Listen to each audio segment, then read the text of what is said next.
Hey guys, so in the last two lessons, we spent some time talking about argument forms that were valid, which meant that there were these structures that existed where, regardless of the content placed in them, the conclusion would necessarily follow from the premises. Today we're going to look at the opposite. We're going to look at two invalid argument forms, or arguments where, regardless of the content, the conclusion would not follow from the premises. And another way of understanding invalid argument forms is to think of them as formal fallacies. Some fallacies are informal. We're going to talk about those later in the semester. But these are formal fallacies, meaning the fallaciousness of them is inherent in their structure.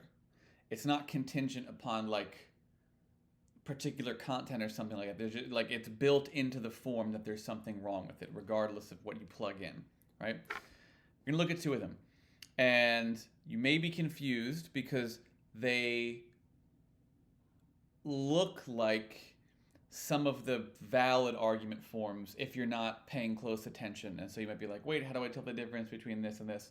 But we'll be sure to go over that. So I got a new fresh-ish marker. Hopefully that shouldn't be an issue. All right, so here's the first formal fallacy or invalid argument form.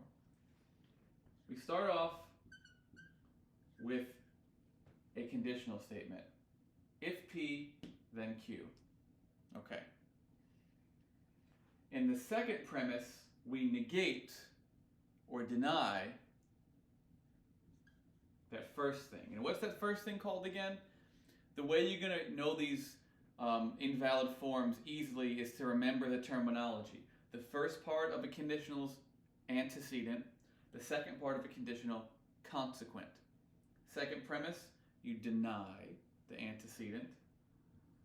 And what you might infer from this is that, oh, well, if not P, then you have to say not Q, right? No. If you don't think about it too much, that seems like it would follow, but it actually doesn't. And this is called, look at the second step. What are you doing in the second step? You're denying the antecedent. That's what it's called. So this first formal fallacy is called denying the antecedent, right? Or DA, right? If you like, to be simple. Why is that not right? Well, what you're saying in a conditional statement is that if P happens, then Q happens. Q has to follow from P, right? But you're not saying that Q has to be accompanied by P. You're saying, in other words, you're saying P implies Q. You're not saying Q is contingent or totally dependent on P. So in other words, even if not P is the case, Q could still follows, right? This is a conditional statement. It's not a biconditional statement, which is something we're not doing in class, right? Like a biconditional statement is when the dependent kind of runs both ways. To say if P then Q is not the same thing as saying Q if and only if P. So Q can still happen by itself even if P doesn't happen. What would be an example of that? All right. Let's say if Joe shares needles, then he is at risk of contracting HIV, right? Something like that. Joe does not share needles. And then you conclude from that, oh, so Joe must not be at risk for developing HIV. That conclusion doesn't necessarily follow, because there are other things you could do that would still put you at risk for developing HIV, right? It doesn't make sense. Or to put another example, use one of our simple ones. If it's raining, then I'll have my umbrella in my car. It's not raining, therefore I won't have my umbrella in the car. That's not true. You could still have your umbrella in the car even if it's not raining, right? Or if I go to the store, then I'll have cookies. Right? I didn't go to the store, so I must not have cookies. No, there are other reasons why you might already have had cookies or something like that, or have cookies. Doesn't have to be past tense. So the point of this is that denying the antecedent in the second premise does not allow you to therefore deny the consequent, or negating the antecedent in the premise does not allow you to negate does not in itself allow you to negate the consequent in the conclusion. And I think that's a good way of explaining it. And you could plug in a million examples here and the logic would still be the same, right? Like, if Joe eats unhealthily, then he can contract diabetes. Joe does not eat unhealthily, therefore he can't contract diabetes. That's obviously not true, right? That conclusion doesn't follow. So that's the kind of logic of that. Now there's another, and hold on really quick. The reason I said earlier why this might confuse you, and this applies to the next one, is because you're like, wait, isn't this Modus Tollens? No. Modus Tollens is when you negate the consequent in the second premise, and therefore can negate the antecedent in the conclusion. This is the opposite, which you can't do, right? Like, it only works one way.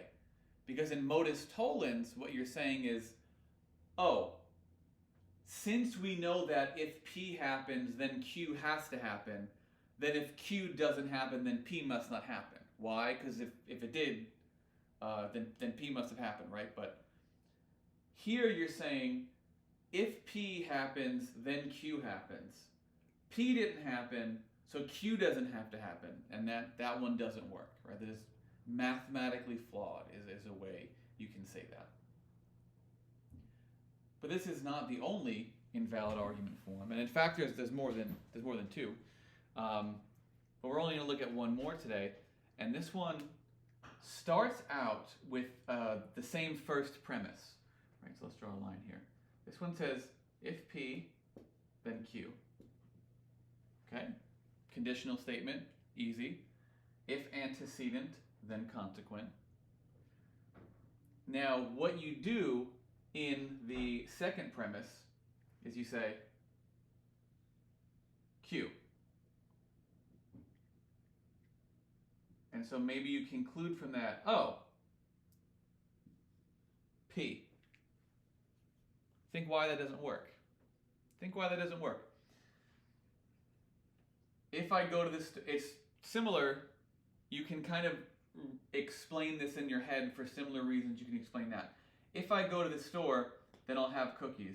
I have cookies, well then I must have went to the store. It's like, no, there are other reasons that could go in there. This does not necessarily follow, right?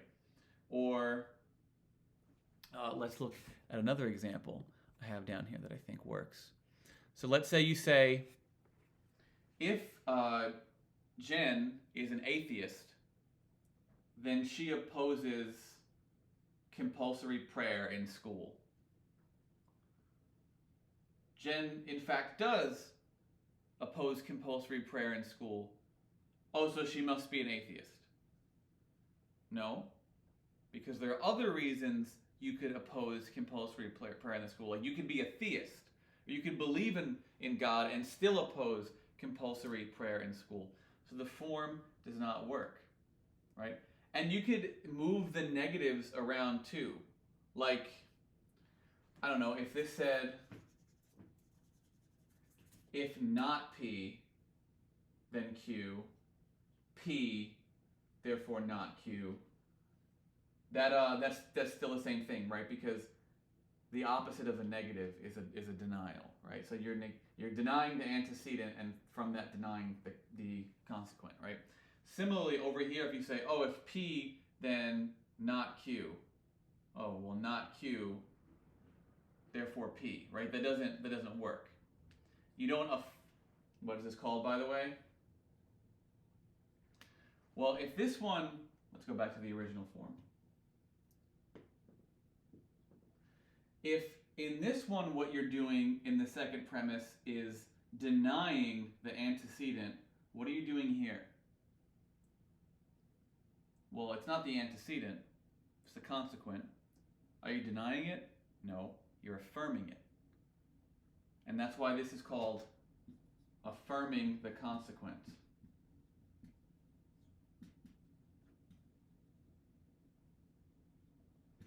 Or you could say like AC, which are my initials.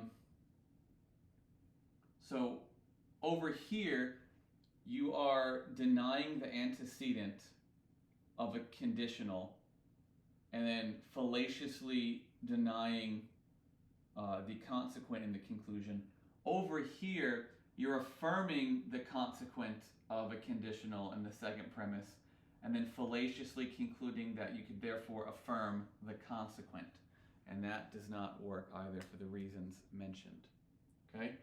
And you could plug any examples in there and the same thing is going to follow, right? Because these forms are inherently fallacious, so it doesn't matter what they're about.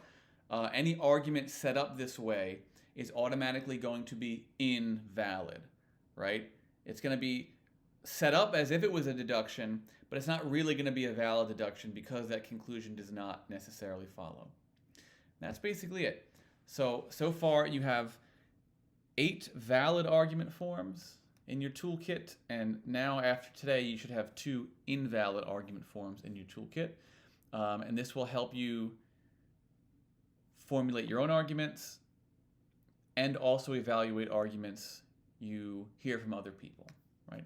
And other things, right? Because the goal is we're going to be using these things to evaluate media and all that good stuff, but that's basically it. If you have any questions, feel free to reach out. I'll see you around.